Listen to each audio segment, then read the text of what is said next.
Hello friends, welcome back to our YouTube channel study with शिप्राती डे। So friends, आज जो टॉपिक हम लोग स्टार्ट करने वाले हैं वो बहुत ही ज़्यादा इंटरेस्टिंग टॉपिक है और एग्ज़ाम पर्पस से बहुत ज़्यादा इम्पॉर्टेंट भी है। तो आप लोग वीडियो को एंड तक देखिएगा ताकि आपको इस टॉपिक के बारे में सारी इन्फॉर्मेशन मिल जाए। ओके, तो चलिए स्टार्ट करते हैं। देखिए, हमारा फर्स्ट क्वेश्चन है, रक्त की प्रकृति कैसी होती है। अब फ्रेंड्स, रक्त की प्रकृति यानी कि यहाँ पर आपसे नेचर ऑफ ब्लड के बारे में पूछा गया है कि जो ब्लड का नेचर है वो कैसा है। सो द ऑप्शंस आर क्षारीय मीन्स अल्कलाइन, हल्का क्षारीय मीन्स लाइट अल्कलाइन, हल्का अम्लीय मीन्स लाइट एसिडिक और अम्लीय मीन्स एसिडिक। अब फ्रेंड्स, जो रक्त होता है ये लिक्विड सब्सटेंस होता है, यानी कि एक तरल द्रव है। तो जो रक्त की प्रकृति होती है वो कैसी होती है फ्रेंड्स, हल्का क्षारीय, यानी कि यहाँ पर आपका जो सेकंड ऑप्शन है light alkaline as a right answer. Okay, चलिए नेक्स्ट क्वेश्चन देखते हैं। ओके, सो नेक्स्ट क्वेश्चन है, रक्त का स्वाद कैसा होता है। फ्रेंड्स, यहाँ पर आपसे ब्लड का टेस्ट पूछा जा रहा है कि जो ब्लड है वो टेस्ट में कैसा होता है। तो फ्रेंड्स, ब्लड का जो टेस्ट होता है वो नमकीन, ठीक है। ब्लड जो होता है टेस्ट में नमकीन होता है, स्वाद में नमकीन होता है रक्त। ओके, चलिए नेक्स्ट क्वेश्चन देखते हैं। नेक्स्ट क्वेश्चन है, रक्त किस तरह के ऊतक टिश्यू का प्रकार है। अब फ्रेंड्स, इस क्वेश्चन की स्टार्टिंग करने से पहले, इसके आंसर देने से पहले फ्रेंड्स आप ये समझ लीजिए कि जो ऊतक होता है यानी कि टिश्यू वो होता क्या है। अब देखिए फ्रेंड्स, ऊतक का मतलब ये होता है कि किसी भी जीव के शरीर में कोशिकाओं के ऐसे समूह जिसकी उत्पत्ति एक समान हो। मीन्स कि अब देखिए, अगर आप किसी भी ह्यूमन बॉडी की बात करते हैं या फिर किसी जीव की बात करते हैं तो उनका जो पूरी बॉडी होती है वो डिफरेंट डिफरेंट सेल्स से यानी कोशिकाओं से मिलकर बनती है। अब ऐसा कोशिकाओं का ग्रुप जिसकी उत्पत्ति एक समान हो, यानी कि जो उनका प्रोडक्शन हो रहा है वो एक ही तरह से हो, ठीक है, तथा उनका कोई एक विशेष कार्य हो, उनका कोई एक पर्टिकुलर वर्क हो, तो ऐसे जो होता है उसे हम लोग ऊतक कहते हैं। ऐसे कोशिकाओं के समूह को हम ऊतक यानी कि टिश्यू कहते हैं। ओके, अब यहाँ पर आपके सामने 4 ऑप्शन दिए गए हैं। फर्स्ट ऑप्शन है उपकला ऊतक यानी कि एपिथेलियल टिश्यू। अब देखिए फ्रेंड्स, सबसे पहले ये समझ लीजिए कि उपकला ऊतक जो होता है वो क्या होता है। देखिए फ्रेंड्स, उपकला ऊतक का मतलब होता है कि प्राणियों के शरीर की बाहरी सतह और शरीर के अंदर स्थित विभिन्न अंगों के बाहरी तथा भीतरी सतह का निर्माण करने वाला ऊतक, उसे हम उपकला ऊतक कहते हैं, यानी कि एपिथेलियल टिश्यू। मतलब जो ह्यूमन बॉडी के जो पार्ट्स है अंदर, मतलब ह्यूमन बॉडी के अंदर जो डिफरेंट डिफरेंट पार्ट्स होते हैं उसकी एक्सटर्नल और इंटरनल लेयर का निर्माण करेगा, और जो ह्यूमन बॉडी की जो बाहरी सतह होती है उसका निर्माण करने का काम करता है आपका उपकला ऊतक। सेकेंड है संयोजी ऊतक यानी कि कनेक्टिव टिश्यू। अब देखिए फ्रेंड्स, संयोजी ऊतक का मतलब होता है कि ऐसा ऊतक जो मानव के शरीर के एक अंग को दूसरे अंग से कनेक्ट करने का काम, उसको जोड़ने का कार्य करे, ऐसा ऊतक होता है संयोजी ऊतक। और संयोजी ऊतक जो होता है ये शरीर के प्रत्येक पार्ट में पाया जाता है। जितने भी ह्यूमन बॉडीज के जो पार्ट्स होते हैं उसके हर अंग में आपको संयोजी ऊतक मिलेगा। ओके, नेक्स्ट है आपका पेशी ऊतक यानी कि मस्कुलर टिश्यू। पेशी ऊतक क्या होता है फ्रेंड्स, पेशी ऊतक जो होता है ऐसा ऊतक होता है जो समस्त अंगों में गति उत्पन्न करता है। मतलब ये कि आपके जो सारे बॉडी पार्ट्स हैं उनको मोशन प्रोवाइड करेगा, वो होता है आपका मस्कुलर टिश्यू यानी कि पेशी ऊतक। नेक्स्ट है तंत्रिका ऊतक यानी कि नर्वस टिश्यू। तो देखिए फ्रेंड्स, तंत्रिका ऊतक का काम यही होता है कि ये क्या करता है, शरीर के एक स्थान से दूसरे स्थान तक संकेत भेजने का काम यानी कि सिग्नल ट्रांसमिशन करता है, वो होता है आपका तंत्रिका ऊतक। ओके, अब आप सारे टाइप के जो ऊतक यहाँ लिखे हुए हैं उनसे आप परिचय हो गया है आपका। तो अब हम लोग क्वेश्चन अगेन अपने क्वेश्चन पे चलते हैं कि हमारा क्वेश्चन था कि रक्त किस तरह के ऊतक यानी टिश्यू का प्रकार है। तो फ्रेंड्स, मैंने अभी आपको बताया कि संयोजी ऊतक जो होता है ये शरीर के हर अंग में पाया जाता है, ठीक है, और ऐसा ऊतक जो शरीर को एक अंग से दूसरे अंग को जोड़ने का काम करे।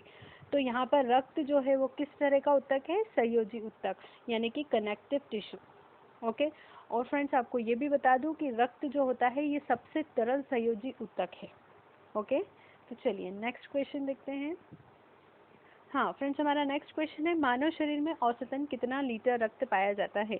आपसे यहाँ पर रक्त की क्वांटिटी पूछी जा रही है कि औसतन कितना लीटर, एवरेज कितना लीटर रक्त पाया जाता है मानव शरीर में।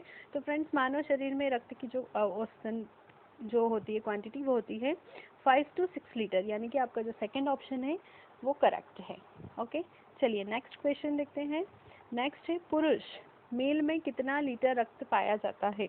अब फ्रेंड्स यदि आप ह्यूमन बॉडी की बात करते हैं तो फीमेल और मेल दोनों में जो रक्त की क्वांटिटी होती है बॉडी में वो डिफरेंट डिफरेंट होती है, ठीक है, अलग अलग होती है।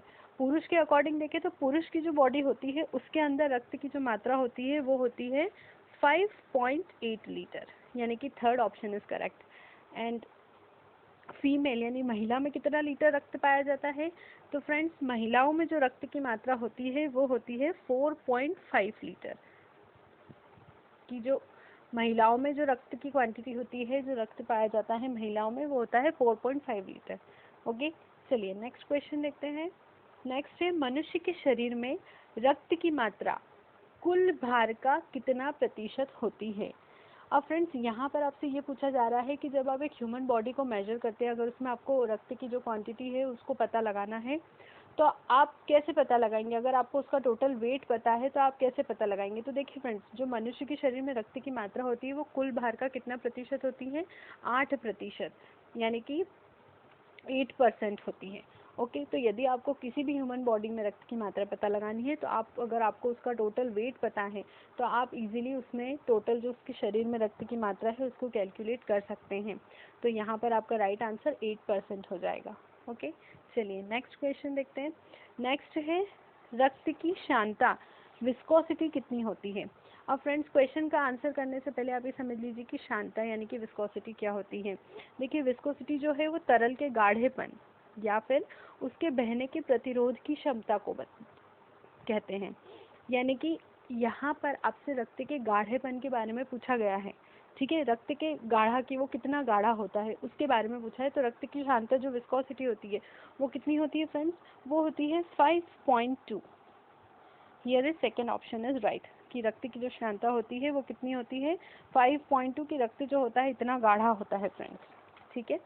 चलिए नेक्स्ट देखते हैं क्वेश्चन। नेक्स्ट क्वेश्चन है रक्त का पीएच मान कितना होता है। ओके, अब फ्रेंड्स पीएच मान समझने के लिए आप सबसे पहले तो ये समझ लीजिए कि पीएच मान यानी कि पीएच वैल्यू क्या होती है। तो फ्रेंड्स पीएच वैल्यू जो होती है इसका फुल फॉर्म होता है पोटेंशियल ऑफ हाइड्रोजन, यानी कि हाइड्रोजन की क्षमता। अब देखिए आपको मैं पहले डायग्राम समझा देती हूँ। यहाँ पर आपको ये डायग्राम दिख रहा होगा, पीएच स्केल का डायग्राम है ये। अब फ्रेंड्स ये जो पीएच स्केल है ये हमारी जो स्टैंडर्ड स्केल होती है जिसे हम लोग मेजरमेंट करते हैं उससे बिल्कुल अलग है, ठीक है। आप ये मत समझिएगा कि वही स्केल है। देखिए पीएच स्केल में क्या होता है, टोटल 0 to 14 नंबर्स होते हैं। अब इसके अंदर ये जो 7 जो बीच का ये जो पॉइंट आपको दिख रहा है 7, ये जो पॉइंट है ये न्यूट्रल होता है, ठीक है। मतलब अगर किसी भी विलियन की पीएच वैल्यू अगर 7 होगी तो वो उदासीन होगा, न्यूट्रल होगा, यानी कि वो ना तो एसिडिक होगा ना अल्कलाइन होगा। पीएच स्केल से जब हम लोग लेफ्ट साइड पे मूव होते हैं, ठीक है, तो वो जो विलियन होता है यानी कि वो जो सॉल्यूशन होता है वो उसके एसिडिक नेचर को शो करता है। जितना ज़्यादा आप लेफ्ट साइड जाते जाएंगे वो उतना ज़्यादा एसिडिक होता जाएगा, और जैसे जैसे आप राइट की तरफ मूव होते जाएंगे 7 के अगर राइट साइड जाते जाते हैं तो वो जो विलियन होता है वो उसके अल्कलाइन नेचर को शो करता है, ठीक है। यानी कि पीएच वैल्यू जो है ये क्या बताती है, पीएच वैल्यू जो है ये किसी भी विलियन की अम्लीयता या क्षारीयता को बताती है, क्षारीयता की माप को बताएगी, किसी भी सॉल्यूशन की एसिडिटी को या फिर उसकी बेसिसिटी यानी अल्कलिनिटी को शो करती है। तो अब यहाँ पर आपसे पूछा गया है कि जो रक्त होती है उसका पीएच मान कितना होता है। सो फ्रेंड्स रक्त का जो पीएच वैल्यू होती है वो होती है आपकी 7.4। Okay, so here is second option is right. Okay, next question देखते हैं। नेक्स्ट है समुद्री पानी की पीएच वैल्यू क्या होती है। अभी जैसे मैंने आपको बताया कि जो 7 होता है इसके अंदर जो वैल्यू 7 है वो आपके न्यूट्रल को बताती है, यानी कि आप ये कह सकते हैं अब जैसे पानी जो होता है हमारा शुद्ध जल जो होता है उसका कोई स्वाद नहीं होता है फ्रेंड्स, ठीक है। तो उसकी जो पीएच वैल्यू होती है वो 7 होती है। जो आपके वाटर की जो पीएच वैल्यू होती है वो 7 होती है शुद्ध जल की। अब यहाँ पे आपसे समुद्री पानी की पीएच वैल्यू पूछ रहे हैं तो फ्रेंड्स समुद्री पानी की जो पीएच वैल्यू होती है वो होती है 8.4, यानी कि जो आपका फोर्थ ऑप्शन है वो यहाँ पर करेक्ट है। ओके, अब देखिए 8.4 है, इसका मतलब जो हमारा समुद्री जल जो है वो कैसा है, वो अल्कलाइन नेचर का है, ठीक है। चलिए नेक्स्ट क्वेश्चन देखते हैं। सो फ्रेंड्स हमारा नेक्स्ट क्वेश्चन है नींबू का पीएच मान कितना होता है। फ्रेंड्स आपसे लेमन का पीएच मान पूछ रहे हैं कि जो लेमन है उसका पीएच मान कितना होता है। तो फ्रेंड लेमन जो होता है इसका पीएच वैल्यू जो होती है वो होती है 2.2। तो यहाँ पर जो आपका 2.2 जो है वो राइट आंसर है, ठीक है। अब देखिए फ्रेंड्स, जो नींबू होता है इसके अंदर एक तरीके का अम्ल पाया जाता है, एक तरीके का एसिड पाया जाता है, और उसको हम लोग बोलते हैं साइट्रिक अम्ल यानी कि सिट्रिक एसिड। ओके, तो ये चीज़ भी आप भूलिएगा मत, इसे भी याद रखिएगा कि नींबू जो है उसमें साइट्रिक अम्ल भी पाया जाता है। ओके, चलिए नेक्स्ट क्वेश्चन देखते हैं। रक्त में कितने प्रतिशत प्लाज्मा पाया जाता है? अब फ्रेंड्स, ये जो क्वेश्चन आपसे पूछा है कि रक्त में कितने प्रतिशत प्लाज्मा पाया जाता है, तो इसके लिए आपको सबसे पहले कंपोजिशन ऑफ ब्लड समझा देती हूँ कि वो क्या होता है। देखिए फ्रेंड्स, जो ब्लड होता है वो इन चीज़ों से मिलकर बनता है हमारा। जैसे उसके अंदर एक तो प्लाज्मा होती है, ठीक है, एक वाइट ब्लड सेल रहेगा उसके अंदर, और प्लेटलेट्स, और एक रेड ब्लड सेल्स। अब इन चारों चीज़ों से मिलकर हमारा पूरा जो ब्लड है उसका कंपोजिशन होता है। अब यहाँ पर देखिए फ्रेंड्स, ये वाला पार्ट, ये जो येलो कलर का आपको पार्ट दिख रहा है, जो प्लाज्मा है, ये क्या होता है? ये एक येलो कलर का लिक्विड है, मतलब एक पीले कलर का एक तरल द्रव होता है, ठीक है। तो आपसे वो यही पूछ रहे हैं कि रक्त में जो प्लाज्मा का प्रतिशत होता है या फिर रक्त में जो प्लाज्मा का आयतन होता है, ये क्वेश्चन आपको इस तरह से भी आ सकता है, तो वो आपसे पूछा जा रहा है कि वो कितना होता है। तो फ्रेंड्स, जो रक्त होता है उसके अंदर जो प्लाज्मा का परसेंट होता है वो होता है 55 to 60%, यानी कि रक्त के अंदर जो प्लाज्मा पाई जाती है वो क्या कितनी पाई जाती है? 55 to 60%। अब ये तो प्लाज्मा की बात हो गई। इसके अलावा रक्त में आपके वाइट ब्लड सेल्स यानी कि श्वेत रक्त कणिकाएं, प्लेटलेट्स और रेड ब्लड सेल्स यानी आरबीसी यानी लाल रक्त कणिकाएं, ये चीज़ें भी पाई जाती हैं। ओके, तो चलिए इसके बारे में हम आगे डिस्कस करते हैं। देखिए फ्रेंड्स, नेक्स्ट क्वेश्चन है आपका, रक्त में आरबीसी, रेड ब्लड सेल तथा डब्ल्यूबीसी, वाइट ब्लड सेल का अनुपात कितना होता है? अब फ्रेंड्स, यहाँ पे आपसे आरबीसी और डब्ल्यूबीसी का अनुपात पूछ रहे हैं, लाल रक्त कणिका और श्वेत रक्त कणिका का, ठीक है। अब जैसा कि आपको डायग्राम में दिख रहा है, डायग्राम क्या दिखा रहा है आपको कि यहाँ पर बहुत सारे रेड ब्लड सेल्स दिख रहे हैं, बट उस इतने सारे रेड ब्लड सेल्स पे क्या दिख रहे हैं? केवल 2 वाइट ब्लड सेल्स दिख रहे हैं। तो फ्रेंड्स, डायग्राम से आपको इजीली क्लियर हो गया होगा कि जो रेड ब्लड सेल्स होता है उसका रेशियो, मतलब उसकी जो संख्या होती है वो वाइट ब्लड सेल्स के कंपैरिजन में ज़्यादा होती है, ठीक है। तो ये चीज़ आप ध्यान रखिएगा कि आरबीसी जो होते हैं वो डब्ल्यूबीसी से ज़्यादा होते हैं, ठीक है। अब चलते हैं अपने क्वेश्चन पे। क्वेश्चन था आरबीसी और डब्ल्यूबीसी का रेशियो क्या होता है? तो फ्रेंड्स, आरबीसी और डब्ल्यूबीसी का जो रेशियो होता है वो होता है 600:1, यानी कि 600:1, ठीक है, 600:1। ओके, चलिए नेक्स्ट क्वेश्चन देखते हैं। नेक्स्ट है, रक्त में प्लेटलेट्स तथा डब्ल्यूबीसी का अनुपात कितना होता है? अब यहाँ पर आपसे प्लेटलेट्स और डब्ल्यूबीसी का अनुपात पूछ रहे हैं।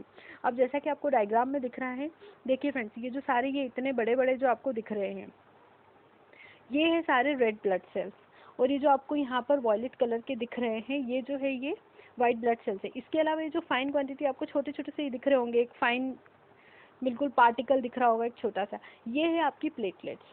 तो फ्रेंड्स, इसका सीधा सीधा यही है कि यहाँ पर सबसे ज़्यादा आरबीसी है, फिर प्लेटलेट्स है और फिर डब्ल्यूबीसी है।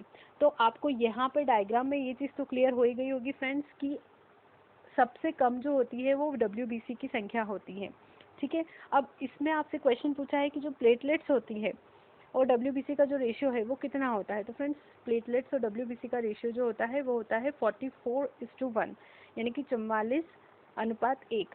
मतलब आप इससे ये कह सकते हैं कि अगर 44 प्लेटलेट्स है यानी कि 44 प्लेटलेट्स है तो उसके ऊपर एक डब्ल्यूबीसी यानी कि एक वाइट ब्लड सेल होगा, ठीक है। तो चलिए नेक्स्ट क्वेश्चन देख लेते हैं। अब फ्रेंड्स, हमारा नेक्स्ट क्वेश्चन है, प्लाज्मा में कौन कौन से प्रोटीन पाए जाते हैं? अब फ्रेंड्स, जैसे अभी हमने बात करी कि जो प्लाज्मा होता है ये रक्त में 55 to 60% तक होता है, ठीक है। तो अब इस प्लाज्मा में प्रोटीन कौन कौन से पाए जाते हैं? आपके ऑप्शंस है एल्ब्यूमिन, ग्लोब्यूलिन, फाइब्रिनोजन, और फोर्थ ऑप्शन है यह सभी। अब देखिए फ्रेंड्स, जो प्लाज्मा होता है उसके अंदर आपके ये सारे जो प्रोटीन है ये सभी पाए जाते हैं। तो यहाँ पर जो आपका करेक्ट ऑप्शन हो जाएगा वो हो जाएगा यहाँ सभी, ठीक है।